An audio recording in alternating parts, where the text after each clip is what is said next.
ఏది అయినా ట్రై చేయి ఆచి చికెన్ మసాలా. ఆచి చికెన్ మసాలా. విఎన్ఆర్ విజ్ఞాన జ్యోతి కళాశాలలో బీటెక్ చదువుతున్నటువంటి విద్యార్థినిపై పలుమార్లు అత్యాచారం జరిగింది అని చెప్పేసి బాచుపల్లి పోలీసులకి బాధితురాల తల్లి ఫిర్యాదు చేసింది. దీంతో పోలీసులు కేసు నమోదు చేశారు. ప్రస్తుతం మన పట్టు బాచుపల్లి SHO సతీష్ కుమార్ ఉన్నారు. సార్ చెప్పండి, తల్లి ఏ విషయాల మీద ఫిర్యాదు చేశారు? అంటే మనకు 26 ఫిబ్రవరి రోజు విక్టిమ్ వాళ్ళ మదర్ వచ్చి కంప్లైంట్ ఇవ్వడం జరిగిందండి. అంటే వాళ్ళ డాటర్ వచ్చేసి విఎన్ఆర్ కాలేజ్లో 3rd year student, BTech student. అదే కాలేజ్లో 3rd ఇయర్ స్టూడెంట్ అయిన ఆశీష్ డిఫరెంట్ బ్రాంచ్. ఈ అమ్మాయికి 2024లో పరిచయం అయ్యి లవ్ ప్రపోజ్ చేసిన తర్వాత ఫోర్స్ఫుల్లీ అత్యాచారం చేసిండని కంప్లైంట్ ఇవ్వడం జరిగిందండి. తర్వాత అదేవిధంగా వాళ్ళ మధ్యలో ఉన్న కొన్ని ఫొటోస్ అండ్ వీడియోస్ పెట్టుకొని బ్లాక్మెయిల్ చేసి, లేకుంటే నువ్వు నాతో ఇన్వాల్వ్ కాకుంటే, ఫిజికల్ ఇన్వాల్వ్ కాకుంటే నేను వైరల్ చేస్తాను సోషల్ మీడియాలోని బెదిరించి తర్వాత కూడా కొన్నిసార్లు చేయడం జరిగిందని కంప్లైంట్ అండి. ఆ కంప్లైంట్ బేసిస్ మీద మనం కేసు ఎఫ్ఐఆర్ చేసినాం. వాళ్ళిద్దరూ ఒకే కాలేజ్ అయినప్పటికీ బ్రాంచెస్ వేరు. వీళ్ళిద్దరికి పరిచయం ఎలా ఏర్పడిందని చెప్తున్నారు? త్రూ ఇన్స్టాగ్రామ్ పరిచయం అని చెప్తాను. ఎన్ని సంవత్సరాల పరిచయం? సేమ్ అదే 2024లోనే ఫస్ట్ టైం పరిచయం అయ్యారు వాళ్ళు, త్రూ ఇన్స్టాగ్రామ్ అని చెప్పారు. ఆశీష్ ఆ అమ్మాయిని ఎలా అప్రోచ్ అయ్యారు? అంటే ఫ్రెండ్స్గా ఫస్ట్ పరిచయం ఏర్పరచుకున్నాడా, లేకపోతే డైరెక్ట్ లవ్ ప్రపోజల్ చేసి ఎలా అయింది వీరి పరిచయం? అంటే ఫస్ట్ ఫ్రెండ్లీ పరిచయం అయిన తర్వాత లవ్ ప్రపోజ్ చేశారని చెప్పారు. తన మీద లైంగిక దాడి జరిగింది అని చెప్పేసి తల్లికి కూతురు ఎప్పుడు చెప్పింది? అసలు ఎలా వచ్చింది సార్ బయటికి ఈ విషయం? అంటే రీసెంట్లీ మన కంప్లైంట్ బిఫోర్ కొన్ని డేస్ బిఫోర్ అమ్మాయి సూసైడ్ అటెంప్ట్ చేసినప్పుడు వాళ్ళ మదర్ అడిగితే అప్పుడు చెప్పింది అమ్మ. అప్పుడు బయటపడింది అమ్మ. అప్పుడు వరకు తెలియదు.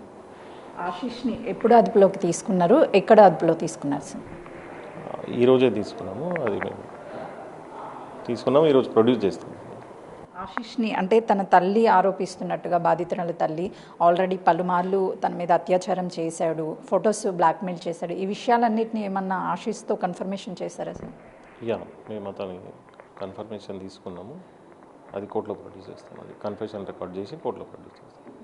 ఆశీష్తో పాటు తన ఫ్రెండ్ ప్రవీణ్ కూడా తన మీద అత్యాచారం చేశారు అని చెప్తున్నారు. అది వాస్తవమేనా, కేవలం అలిగేషన్ మాత్రమేనా? అంటే అత్యాచారం చేసిరని చెప్పలేదు, సెక్షువల్లీ మిస్బిహేవ్ చేసిండని కంప్లైంట్. తన బాధితురాల స్టేట్మెంట్ని రికార్డ్ చేశారా సార్? తనే అదే ఆమె చెప్పిన స్టేట్మెంటే. అతని మీద వచ్చేసి అత్యాచారం కంప్లైంట్ లేదు, అతని మీద మిస్బిహేవ్, సెక్షువల్లీ హరాస్మెంట్ గురించి కంప్లైంట్. ఆశీష్ మీద ఏమేం సెక్షన్స్ కింద కేసు నమోదు చేశారు సార్? ఆశీష్ మీద 75 BNS కింద అండ్ క్రిమినల్ ఇంటిమిడేషన్ కింద కేసు. ఆశీష్ కుటుంబ సభ్యులు ఎవరైనా వచ్చారా? తండ్రి కానీ? ఆశీష్ మీద వచ్చేసి 74 BNS, 64 BNS and criminal intimidation అండి. వాళ్ళ పేరెంట్స్ ఎవరైనా వచ్చారా? వచ్చిరు, బంధువులు వచ్చిరు. వాళ్ళు ఏం చెప్తున్నారు? వాళ్ళ వర్షన్ అంటే ఆశీష్ గురించి ఏం చెప్తున్నారు? అంటే వాళ్ళకు కూడా ఏం తెలియదు అని చెప్తారు వాళ్ళు. ఒకవైపు తన తల్లి నిన్న బిగ్ టీవీతో మాట్లాడుతూ కాలేజ్ ప్రిన్సిపల్కి గతంలో నా కూతురు ఫిర్యాదు చేసింది, తను స్వయాన బాధితురాలు కూడా చెప్తుంది ఏంటంటే ప్రిన్సిపల్కి కంప్లైంట్ చేశాను, క్లాస్ రూమ్లోనే నా మీద అత్యాచారం జరిగిందని, కానీ కాలేజ్ వాళ్ళు పట్టించుకోవడం లేదు అని చెప్పేసి బాధితురాలు బిగ్ టీవీతో చెప్తుంది. ఆ విషయాన్ని మీకు ఏమైనా ప్రస్తావించిందా?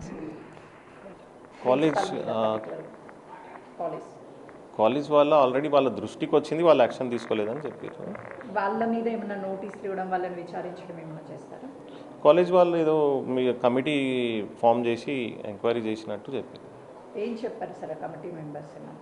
ఇంకా అది మనం ఇన్వెస్టిగేషన్ రావాలి, అది ఇంకా అక్కడ వరకు కాలేదు ఇన్వెస్టిగేషన్. ప్రవీణ్ మీద కూడా ఎలిగేషన్స్ వస్తున్నాయి కాబట్టి తన మీద ఏమన్నా పిలిచి విచారించడం కానీ తన స్టేట్మెంట్ ఉంటుందండి, ఉంటుంది. ఇప్పుడు ప్రెసెంట్ ఎక్కడ ఉన్నాడు సార్ ప్రవీణ్? ప్రెజెంట్ అయితే అబ్స్కాండింగ్లో ఉన్నాడు. వాళ్ళ కుటుంబ సభ్యులను అప్రోచ్ అవ్వడం ఏమన్నా? ఇంకా ఫస్ట్ ఇది చేస్తున్నాను, అది ఫర్దర్గా చేస్తాం. రిమాండ్కి ఎప్పుడు పంపిస్తారు? ఈరోజు ప్రొడ్యూస్ చేస్తాం కోర్టుకు.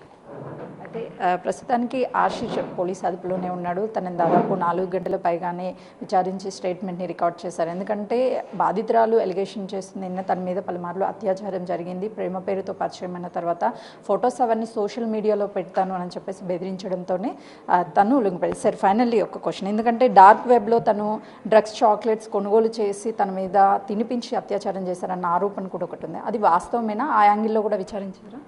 ఆ యాంగిల్ కోసం మేము ఫోన్ సీజ్ చేయడం జరిగింది. ఒకసారి ఫోన్ మనం అనాలిసిస్ చేసిన తర్వాత చెప్పగలుగుతాం.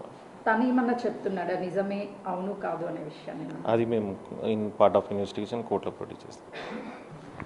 మొత్తానికి ఇక్కడ 2 వెర్షన్స్ వినిపిస్తున్నాయి. ఒకటి తన మీద లైంగికంగా దాడి చేయడంతో పాటు ఈ డ్రగ్ వెబ్లో డ్రగ్స్ చాక్లెట్స్ని కొనుగోలు చేసి బలవంతంగా తనకి తినిపించి తర్వాత తన మీద అత్యాచారం జరిగింది అని చెప్పేసి బాధితురాలు ఫిర్యాదు చేశారు. పోలీసులు ప్రస్తుతానికి ఆశీష్ని అదుపులోకి తీసుకొని రోజు కోర్టులో ప్రొడ్యూస్ చేశారు. ఆ తర్వాత ఫోన్ సీజ్ చేశారు కాబట్టి ఫోరెన్సిక్ పంపించిన తర్వాత అందులో తను ఎవరెవరిని అప్రోచ్ చేయడు, నిజంగానే ఎలాంటి యాప్స్ అయినా యూజ్ చేసి డార్క్ వెబ్సైట్ లాంటివి యూజ్ చేసి డ్రగ్స్ చాక్లెట్లు కొనుగోలు చేసి బాధితురాలకి తినిపించి బలవంతంగా అత్యాచారం చేశారు. 2 కోణాలు కూడా బయటికి రావాలి అంటే అటు ఫోన్ సీజ్ చేశారు కాబట్టి ఫోరెన్సిక్ రిపోర్ట్ వచ్చిన తర్వాత అన్ని విషయాలు కూడా వెలుగులోకి వచ్చే అవకాశం చాలా స్పష్టంగా కనిపిస్తుంది. కెమెరామెన్ చైతన్యతో సుజాత, బాచుపల్లి పోలీస్ స్టేషన్.